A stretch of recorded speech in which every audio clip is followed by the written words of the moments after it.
Bien, pues quiero agradecer la invitación generosa de Rubén, de sus colegas, de esta casa de estudios y la presencia de ustedes, desde luego. Agradezco también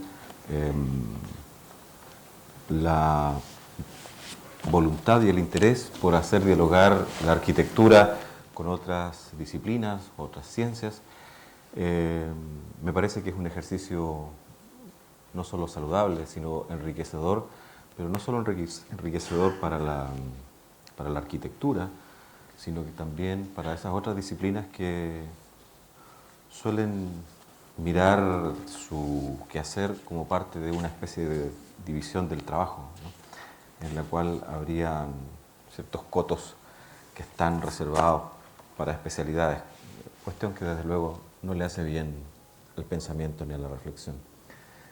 Eh, Hay algo de lo que señaló Rubén recién que me parece muy interesante cuando se preguntaba por qué podría tener valor o relevancia la literatura para la arquitectura.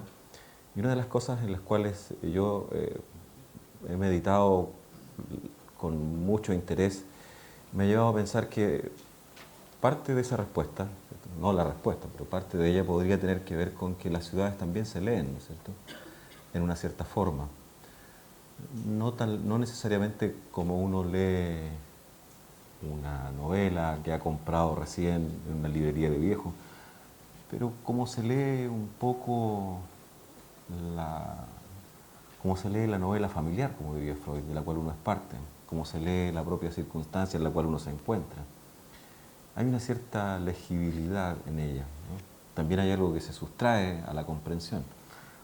Bueno, eh, ya verán ustedes, ¿cierto?, la razón por la cual he considerado una buena idea, no necesariamente tienen que compartir eso, que esta exposición se intitulara Droctulf o acerca de los no lugares. Obviamente que este título está relacionado con dos obras que probablemente ustedes conozcan.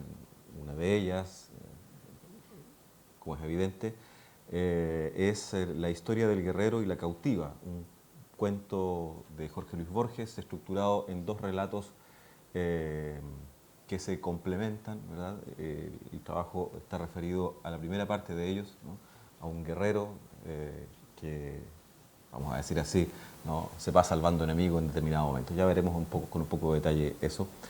Y por otro lado, un texto del antropólogo francés Marc Auge, o Marc Auge, o Auge, como ustedes quieran, ¿cierto? Que en su obra Los no lugares expuso una idea que es bien interesante, sobre la cual debo decir que, modestamente, ¿no?, mantengo algunas reservas, pero no porque piense que hay una concepción que podría ser descalificada por falsa o por equivocada, sino porque tengo la impresión de que, al menos la recepción, ¿cierto?, al menos la recepción, pero probablemente algo también de las ideas que pone el autor, eh, llevan a pensar, ¿cierto?, que los lugares que habitamos tendrían algo así como un valor objetivo.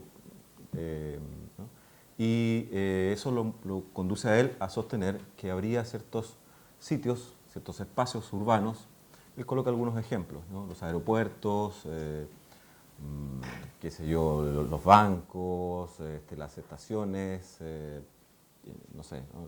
Podríamos agregar nosotros los salones de espera de las ISAPRES o de las AFP, no sé, cosas por el estilo. Serían los hoteles, desde luego, ¿no? Serían lugares intercambiables, ¿no?, que bien podrían estar en Santiago, como podrían estar en Tokio o en algún otro lugar, ¿no?, y que no tienen o no suscitan en quienes los habitan, ¿cierto?, un vínculo asociado a su historia personal, asociado a su vivencia del mundo, y por lo tanto estarían caracterizados por una cierta exterioridad, ¿no? Bueno, entonces el texto, la exposición que quiero compartir con ustedes, parte sobre se desarrolla a partir de esos dos textos. Desde luego que lo literario, evidentemente, proviene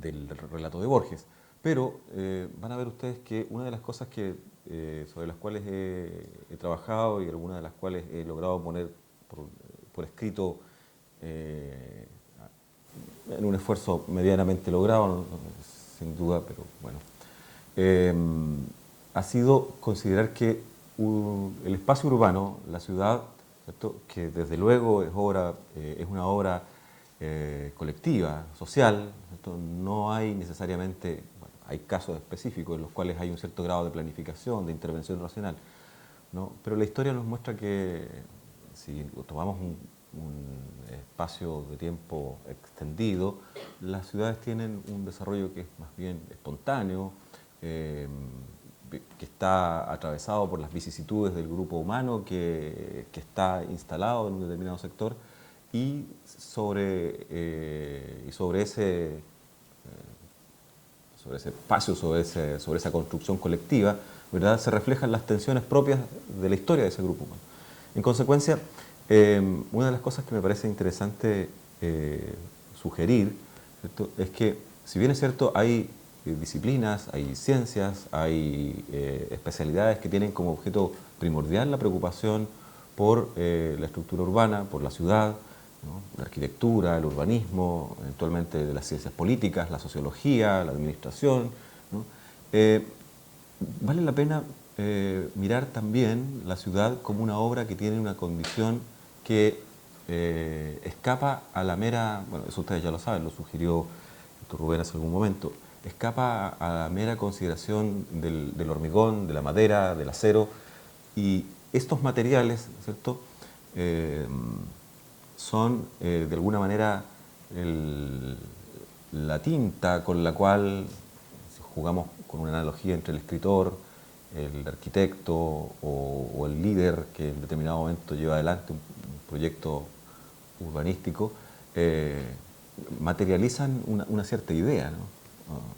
Ahora alguien podría decir, bueno, pero es que a veces esa idea no es tan explícita o no es tan consciente. Bueno, pero desde el punto de vista psicoanalítico no podríamos desconocer que hay una pulsión que está detrás, es decir, hay algo que gobierna esa voluntad. Bueno, hago estas precisiones porque de alguna manera creo que es importante tener estos puntos de vista, estas referencias, antes de empezar con este trabajo, ¿no? Bien.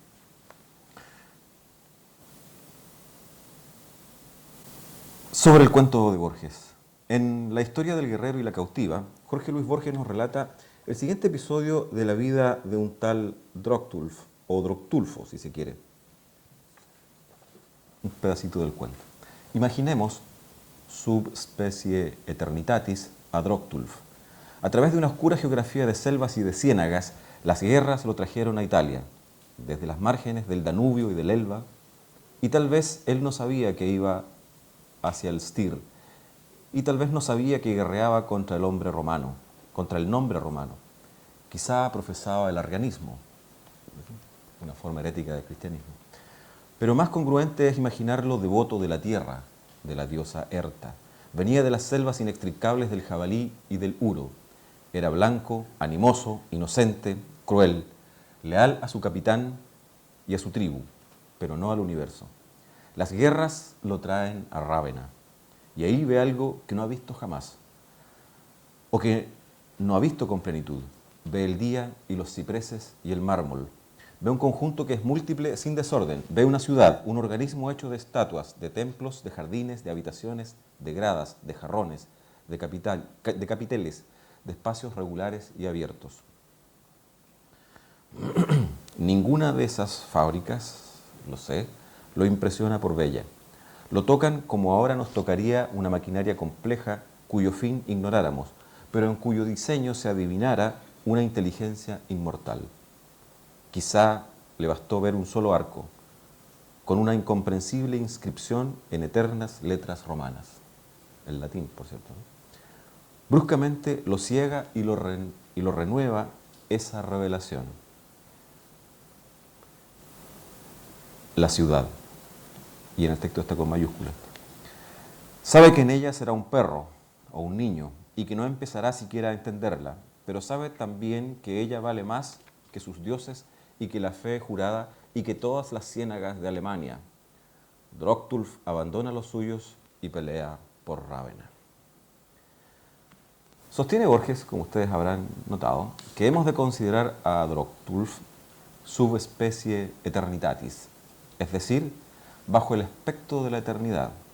En otras palabras, esta afirmación, que proviene de la ética de Spinoza, describe lo que es universalmente y eternamente verdadero, sin ninguna referencia o dependencia a la realidad particular.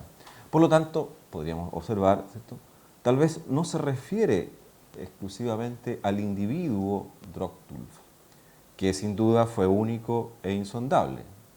Todos los individuos lo son, dice Borges, sino que al tipo genérico que podríamos comprender a través de él y que encontramos en el Droctulf de Borges, algo así como un arquetipo capaz de encarnar una serie de oposiciones. El texto es bastante claro respecto de ello, me parece. Extranjero versus nativo o natural, ¿cierto?, natural de un lugar. Bárbaro versus civilizado, salvaje, culto, el que asedia, ¿cierto?, y el que es asediado en la defensa de la ciudad. Lo latino, el latino y lo germano. Bueno, los latinos aquí no son Ricky Martin ni nada por el estilo, ¿cierto?, son los latinos auténticamente latinos, por si acaso. La ciudad y el bosque, la naturaleza y la cultura, la escritura, ¿cierto?, y el habla. Droctulf habla, ¿cierto?, pero probablemente no lee latín. El arte y la naturaleza, los bosques germanos y la arquitectura romana. La arquitectura versus la naturaleza. Sin embargo, el quid de este relato y también del segundo relato que compone el cuento Historia del guerrero y la cautiva, Droctulf corresponde a la historia del guerrero, y otro segmento del cuento que corresponde a una cautiva. Ambos componen una historia que tiene que ver o que nos pone en relación con la idea de tránsito y en cierto sentido, etimológicamente relacionado con esto, aunque tal vez con un cierto desplazamiento complementario pero distinto, es también esta la historia de una transgresión. Ella nos permite exponer una oposición más sustantiva. El propio texto de Borges nos refiere un pasaje del epitafio que le dedicaron los habitantes de Rávena a Droctulf. Contempsit caros dumnos amat ille, parentes, anc patriam reputans esse Ravenam suam.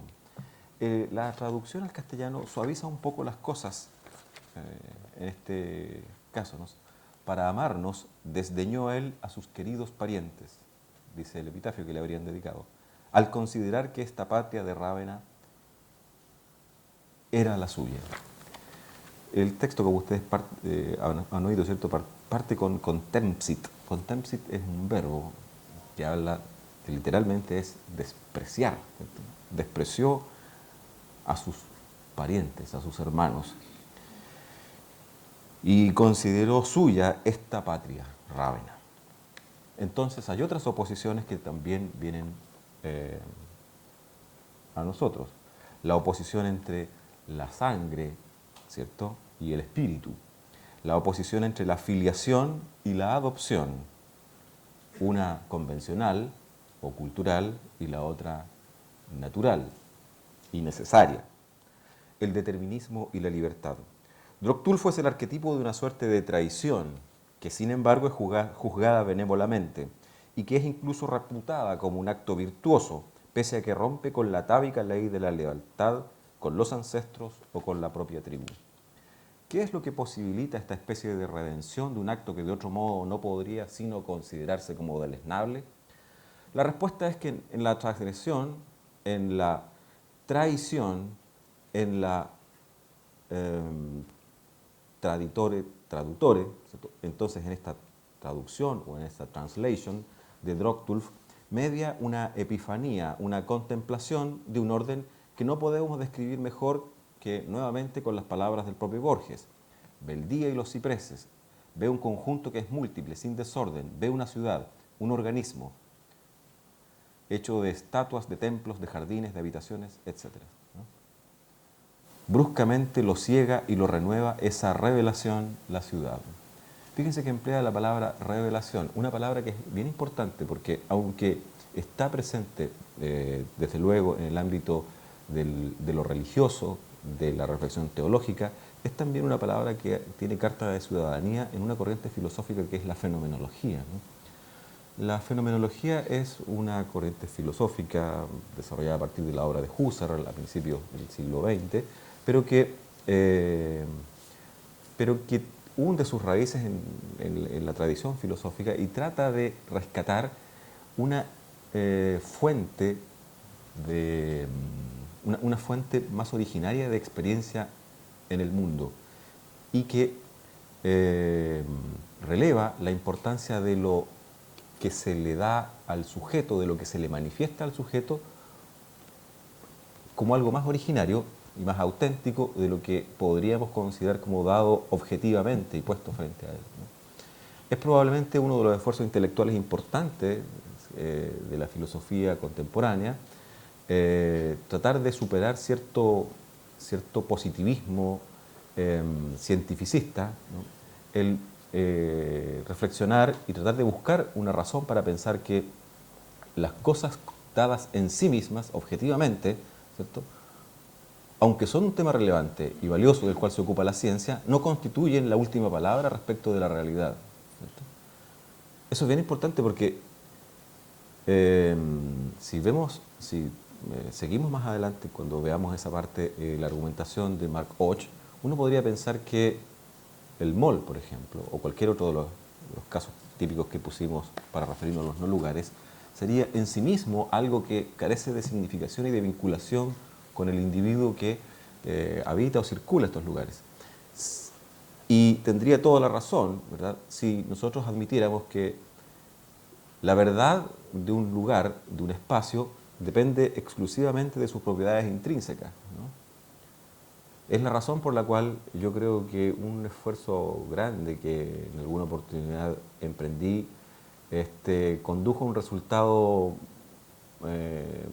relativamente logrado nomás. Y es porque yo pensaba que para entender una ciudad, además de las disciplinas que se ocupan de ella, era importante recurrir a la semiótica para considerar a la ciudad como un sistema de significaciones. La gran pregunta o la aporía era, bueno, pero ¿qué significa una ciudad? Y desde luego que no significa como significa un texto, ¿no? Pero claro que sí tiene sentido. Ahora, ese sentido es más bien algo que tiene que ver con la vivencia del ciudadano, del usuario, del habitante, del que transita por el lugar. Y dadas esas circunstancias, puede ocurrir que sea un no lugar, ¿cierto?, pero puede no serlo. Y puede serlo, por ejemplo, para mí, que no me crié yendo a jugar a las cartas en el mall, sino que jugando a la pelota en un barrio o en el patio de mi escuela. Pero esa no es la experiencia de mi hijo, ¿no? Bueno, pero volvamos. Tenemos entonces un texto que nos habla de un guerrero, ¿verdad?, de un guerrero lombardo, de un guerrero suavo. Pero el Drogtulf histórico es un poco diferente del que nos pinta Borges. Veamos. De origen suavo, en su juventud parece haber sido un prisionero de la corte de Alboino, pero por sus propios méritos parece haber alcanzado la dignidad de duque. Pablo el Diácono, ¿cierto?, quien en su historia de los lombardos se refiere a él, especula que desertó en venganza de haber sido hecho prisionero y se puso al servicio de los bizantinos. Drogtulf comenzó a luchar por los bizantinos alrededor del 572. Su epitafio indica que una de sus gestas más relevantes fue la reconquista de la ciudad de Brixellum, actualmente Brescello, en el norte de Italia, en la provincia de Reggio Emilia. Y en el 574, a la cabeza de una pequeña flota, reconquistó el puerto de Rávena, Clasis. Con la investidura de duque, ¿cierto?, se mantuvo a la cabeza de este asentamiento, Brixellum, eh, que constituía una guarnición importante en las riberas del río Po, desde la que se podía controlar el acceso fluvial a la ciudad de Rávena y también el acceso al puerto de Clase. Cuando el rey de los lombardos atacó esta ciudad, Droctulf, al frente de las milicias imperiales, resistió valerosamente el asedio, y cuando el hambre empezó a causar estragos entre los suyos, con una carga sorpresiva, ¿cierto?, rompió el cerco enemigo y logró ponerse a salvo.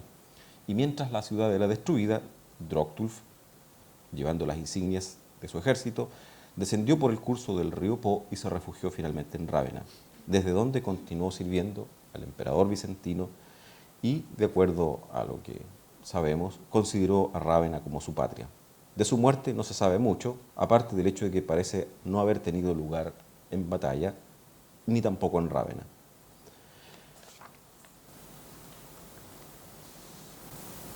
Parece ser que los agradecidos ciudadanos de esta urbe le concedieron el honor de ser enterrado, un honor relevante, cerca del mártir San Vitale, ¿cierto?, y le dedicaron un epitafio perdido, del cual poseemos testimonio a través de la historia de los lombardos, escrita por Pablo el Diácono, y que a su vez conmocionó tanto al filósofo italiano Benedetto Croce, quien la cita, y parece que de ahí, por lo menos Borges dice tomarla de ahí, ¿no?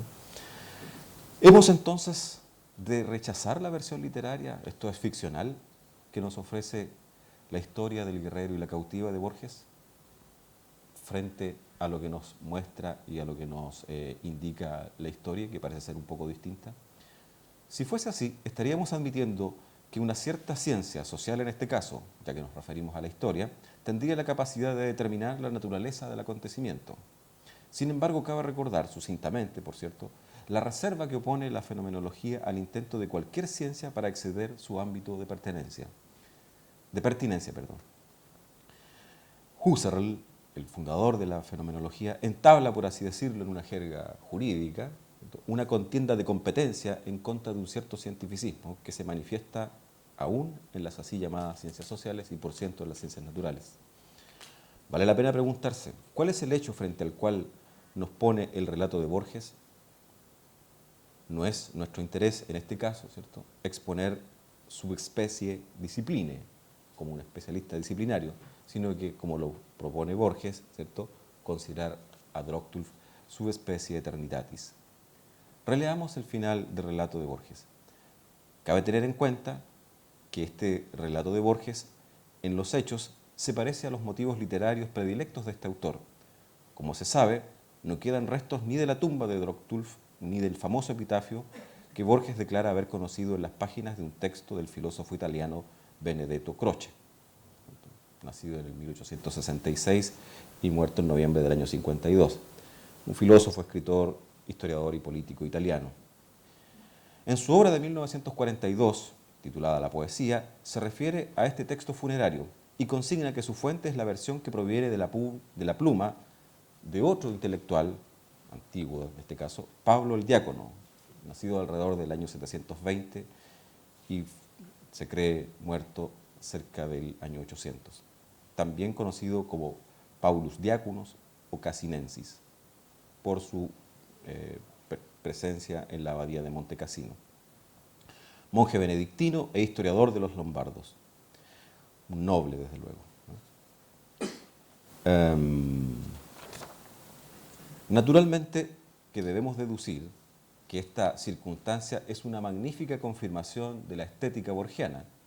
Su relato, la historia del guerrero y la cautiva, remite a un texto de estética, que es la poesía del filósofo Benedetto Croce, y este a su vez depende de un texto histórico, ¿no?, la historia de los lombardos de Pablo el Diácono.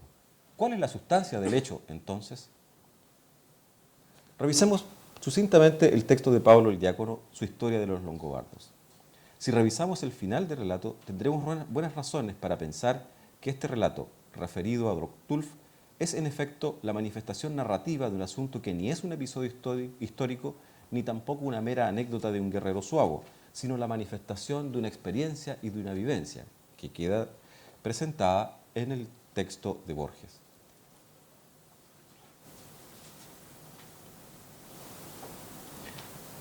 1300 años y el mar median entre el destino de la cautiva y el destino de Droctulf. El de Droctulf está situado en el norte de Europa, ¿cierto? En el medioevo, y la siguiente parte del relato de la historia del guerrero de la cautiva acontece en la Patagonia, Argentina, ¿cierto? Cerca de la época actual. Los dos ahora son igualmente irrecuperables. Borges hace un paralelo entre ellos. La figura del bárbaro que abraza la causa de Rávena, la figura de la mujer europea que opta por el desierto, pueden parecer antagónicos. Ella había sido secuestrada por un grupo de araucanos, dice el relato. Sin embargo, a los dos, continúa el texto, los arrebató un ímpetu secreto, un ímpetu más hondo que la razón, y los dos acataron ese ímpetu que no hubieran sabido justificar. ¿Acaso las historias que he referido son una sola historia? El anverso y el reverso de esta moneda son para Dios iguales. El argumento que planteamos aquí es el siguiente. La vivencia de Droctulf, que Borges nos refiere, no es un dato científico en el sentido ordinario ni en su sentido epistemológico contemporáneo. No vale, por lo tanto, la objeción de que se trata de una ficción y de que por ello, ¿verdad?, la narración de Borges deberíamos reservarla exclusivamente al ámbito de la fruición estética, ¿no?, o de los alambicados artefactos narrativos que este extraordinario escritor, ¿cierto?, nos prodiga a sus devotos lectores. No vale, por lo tanto, la objeción de que se trata de una ficción, ya que si así fuese, habría que admitir que no es verdadera la experiencia estética o que la poesía no existe. Propongo considerar la experiencia de Droctulf como una vivencia que es del orden de las vivencias dadas a un individuo, la que surge genuinamente de su estar en el mundo. En un trabajo, precisamente el que fue mencionado hace algunos momentos, ¿verdad?, sobre la ciudad, me esforcé equivocadamente por probar que la semiótica era la clave o podía ser una clave de interpretación del fenómeno urbano. Hoy solamente consideraría ese argumento como un argumento retórico, que tiene valor y que tiene a lo mejor incluso un valor auxiliar, pero la razón fundamental del asunto no está en la significación de la ciudad, ¿no? Puesto que los seres humanos vivimos o viviríamos naturalmente, ese naturalmente aquí está en cursiva y deberíamos reconocer que tiene un carácter irónico al señalarlo. Los seres humanos vivimos naturalmente en una ciudad que históricamente nos precede y asumimos la vida urbana como algo dado también naturalmente. No obstante, esta asunción, si es que hay tal cosa, no parece tener un carácter consciente ni mucho menos voluntario. Esto justificaríamos que nos preguntáramos si es posible un psicoanálisis de la ciudad. Algo así intentamos hacer hace algunos años con algunos colegas en una de las mesas de la jornada Concepción de Ciudad. Esta constatación, vivimos en una ciudad que nos precede, parte de lo que parece ser un hecho ordinario, digamos, conocido, admitido, como lo es el asentamiento citadino de grupos humanos a partir de las postrimerías del Neolítico. Aldo Rossi, en La arquitectura de la ciudad, afirma: los hombres de la Edad de Bronce adaptaron el paisaje a la necesidad social, construyendo manzanas artificiales de ladrillos y excavando pozos, acequias, cursos de agua. Las primeras casas aíslan a los habitantes del ambiente externo y les proporcionan un clima controlado por el hombre. La patria artificial, pues, es tan antigua como el hombre. Sin embargo, como se puede apreciar, esta descripción implica una petición de principio. Una petición de principio es un error lógico en el cual se da por probado aquello que justamente es el objeto de la discusión. Hay ciudades, que sería la petición de principio, y los hombres se instalarían en ellas para habitarlas, lo cual parece extraño, ¿no? Además, esta idea, involucra una circunstancia curiosa. La ciudad, la urbe, la metrópoli, es pensada siempre bajo su condición de lugar, del cual se apropia una cierta perspectiva formalista, ya sea a través de algún tipo de discurso sociológico, de alguna perspectiva urbanística o de alguna corriente o escuela arquitectónica, sin que se pondere suficientemente que tal obra humana es, y no en último término, una producción simbólica. La ciudad vivida, recorrida diariamente, parece ser algo más que el conjunto de lugares que ella contiene. Ella es ciertamente, quien podría negarlo, el conjunto constituido por sus calles, sus construcciones, sus plazuelas, su aire, sus márgenes y sus marcas. También es la memoria de lo que en ella ha acontecido, pero tal conjunto no es en modo alguno un objeto neutral, previamente dado y subsistente por sí mismo, que exista como un espacio casi escenográfico para los avatares de los hombres. Como se puede ya sospechar, su relación con lo que en ella sucede parece no guardar la forma de una mera escenografía, y tal circunstancia la pauló entonces para preguntarse si ella, la ciudad, en sí misma, esta que impactó y que movió a Droctulf a efectuar esta traición, ¿cierto?, si ella en sí misma es realmente algo discernible de la historia a la cual no se podría decir que asiste, ni menos aún que soporta o sostiene, sino en la cual ella resulta constituida. Michel de Certeau, en La invención de lo cotidiano, afirma lo siguiente: los lugares son historias fragmentarias y replegadas, pasados robados a la legibilidad por el prójimo, tiempos amontonados que pueden desplegarse, pero que están allí más bien como relatos. Fíjense el término que emplea: están allí más bien como relatos a la espera y que permanecen en estado de jeroglífico, ¿no?, esperando su Champollion. Permanecen en estado de jeroglífico, en fin, simbolizaciones enquistadas en el dolor o en el placer del cuerpo. Una ciudad es un producto, un objeto, pero ¿de qué índole? Ciertamente no es un mero resultado más o menos consciente de una praxis social. La ciudad es también un ámbito donde se adviene al humano y de esa forma participa de una condición semejante a la del lenguaje. La vida urbana involucra una práctica social que confiere sentido, que ordena y reparte a los hombres dentro de una ciudad concreta, dentro de un orden específico, el cual resulta ser una metonimia de la cultura, en último término.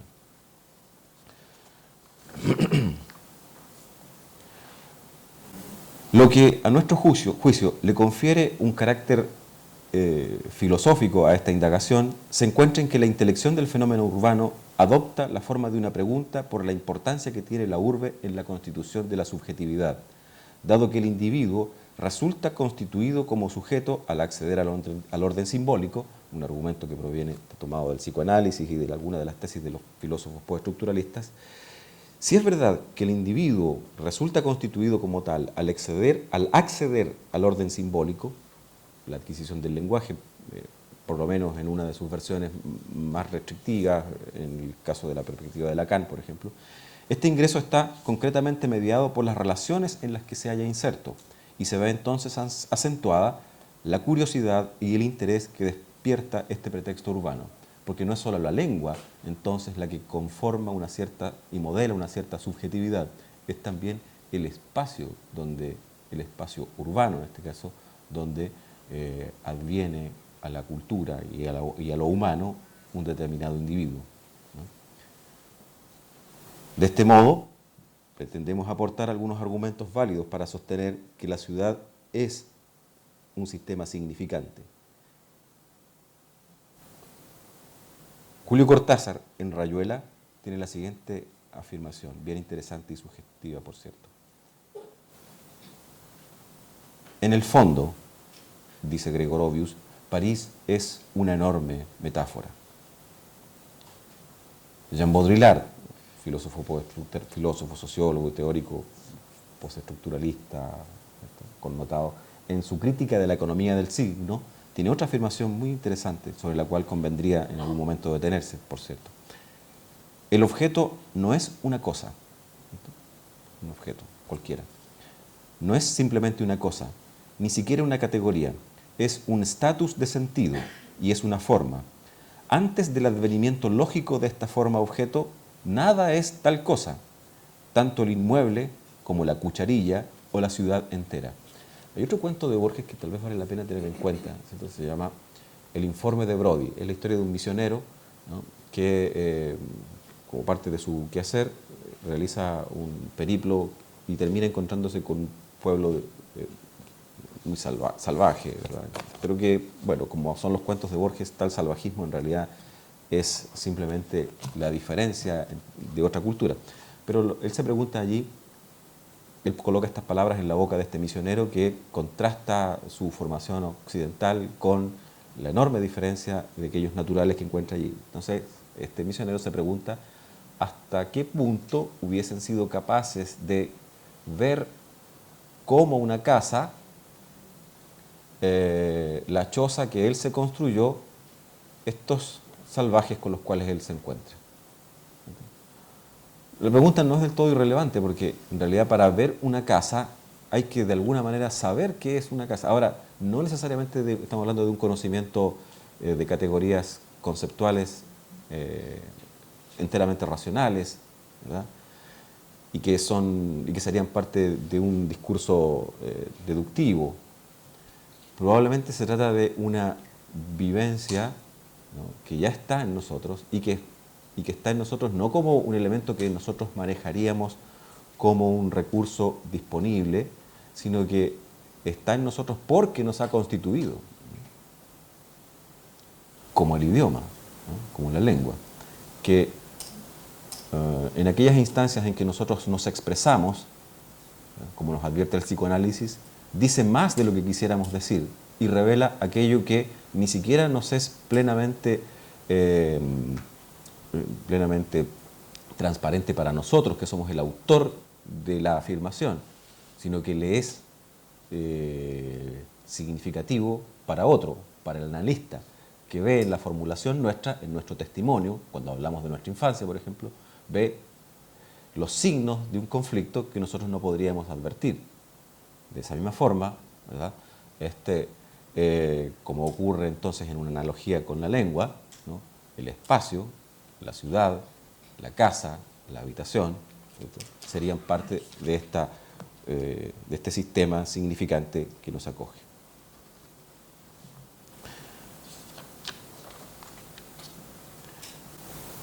Probablemente el valor de la semiótica como una herramienta no vaya más allá, me parece ahora, ¿cierto?, lo cual desde luego que no le quita un ápice de su importancia.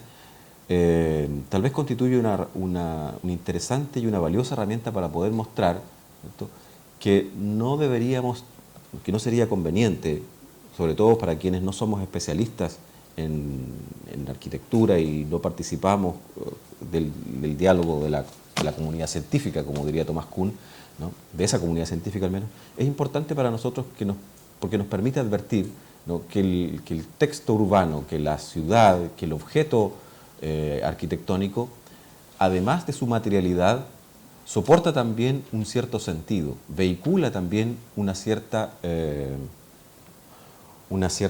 comprensión de lo real, ¿no?, por difícil que pueda ser desentrañar cuál es esta, y probablemente, con una razón que vamos a comentar a continuación, probablemente porque esta nunca es unívoca tampoco, ¿no? Me gustaría recordar, para hacer la última afirmación, me gustaría recordar una idea que que da a conocer, que comenta, que expresa y que trabaja Michel Foucault en un texto suyo que se llama Espacios Otros, Heterotopías, un texto publicado en la revista Continuité el año 1984. Allí hace la siguiente afirmación, me parece que es relevante, aun cuando no es de los argumentos centrales de su trabajo, porque él concluye en otro sentido, diríamos, pero hace una observación que es muy interesante y es la siguiente. Pese a todas las técnicas que lo investigan, pese a todas las redes de saber que permiten determinar o de formalizarlo, el espacio contemporáneo no es o no está acaso todavía enteramente desacralizado, a diferencia sin duda del tiempo, que ha sido desacralizado en el siglo XIX. Foucault tiene en cuenta que si el tiempo ha sido objeto de una reflexión explícita por parte de la ciencia, de la física, ¿no?, y por lo tanto ha sacado el tiempo del ámbito de la metafísica del ámbito de la teología y lo ha convertido en un vector de la realidad que se puede examinar racionalmente y que además se considera que puede ser, vamos a decir, discernido plenamente a la luz del conocimiento científico o desde la perspectiva científica, ello no habría ocurrido con el espacio, es la afirmación de Foucault.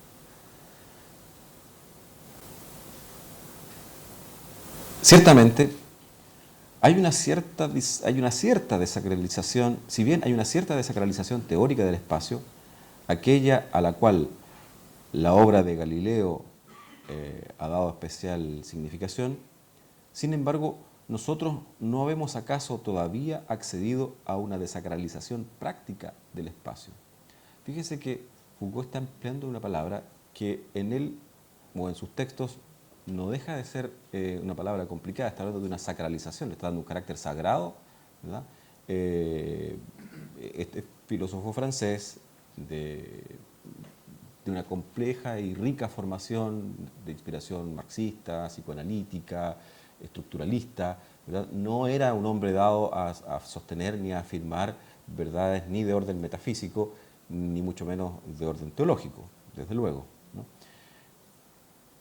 Ciertamente, sí ha habido una cierta desacralización teórica del espacio, ¿cierto? Sin embargo, nosotros no hemos acaso todavía accedido a una desacralización práctica del espacio. ¿Y acaso nuestra vida está todavía comandada por un cierto número de oposiciones que no se pueden tocar y a las cuales la institución y la práctica no han todavía osado acceder o tocar? Oposiciones que nosotros admitimos como dadas, por ejemplo, el espacio privado y el espacio público, el espacio de la familia y el espacio social, el espacio cultural y el espacio útil, el espacio del placer y el espacio del trabajo. Todas ellas son animadas aún por una sorda sacralización. Yo concluiría esta reflexión que les quiero proponer con lo siguiente. Desde un punto de vista fenomenológico, ¿no? Vale la siguiente distinción. Si bien es cierto, ¿no?, que los seres humanos habitamos un mundo que está allí frente a nosotros, con cualidades objetivas, que desde luego las ciencias, y especialmente las ciencias naturales, tienen el tremendo privilegio y el tremendo valor de mostrarnos en qué consisten, ¿no? La física, la química nos dirán de qué están hechos o cómo están constituidos estos cuerpos, ¿verdad?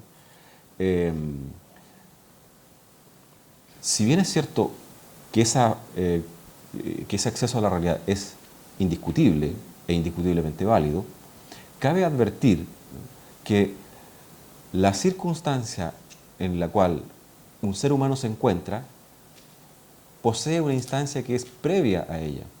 Es previa no necesariamente en el orden cronológico, sino que es previa en el orden de la naturaleza de las cosas. Dicho de otra manera, el acceso científico que yo puedo tener, la mirada científica que me puede explicar de qué está hecho este objeto y qué le contiene, qué propiedades posee, ¿cierto?, solo tiene lugar si este objeto de alguna manera me es dado a mi vivencia y mi experiencia del mundo. Dicho de otra forma, la mirada de las ciencias descansa sobre una cuestión que es más fundamental, y es el mundo dado a mí en mi capacidad de captar el mundo, en mi encuadre en que yo como ser humano, con una cierta temporalidad, con una cierta forma de percibir, con un cierto grado de conciencia, puedo captar el mundo. Entonces, ciertamente que el espacio urbano o la obra arquitectónica no es tan solo, ¿cierto?, el hormigón, el concreto y la madera o el acero. Lo es también, sin duda alguna. Y mucho tenemos que saber y estudiar denodadamente para poder comprender cabalmente las propiedades de todos esos elementos. Pero sin duda alguna que es también, y probablemente en primer lugar, ¿cierto?, una forma de experiencia en la que yo termino constituido. Esa aproximación fenomenológica, ¿cierto?, no le tenemos que pedir la palabra allí, ni a una determinada disciplina, ni a una determinada ciencia, para poder darnos cuenta de ello. Es probable que un relato literario como el de la historia del guerrero y la cautiva nos coloque precisamente frente a lo que es una vivencia en este caso de la transgresión, una captación de un orden que a lo mejor no alcanzamos a comprender. Tal como dice Borges, ¿cierto? Este Droctus, considerado subespecie eternitatis, es decir, como un arquetipo, nos revela entonces una forma de experiencia, una forma de vivencia que también es la nuestra, ¿no? También es la nuestra cuando recorremos ese texto, a veces ininteligible, que es nuestra propia ciudad. Muchas gracias.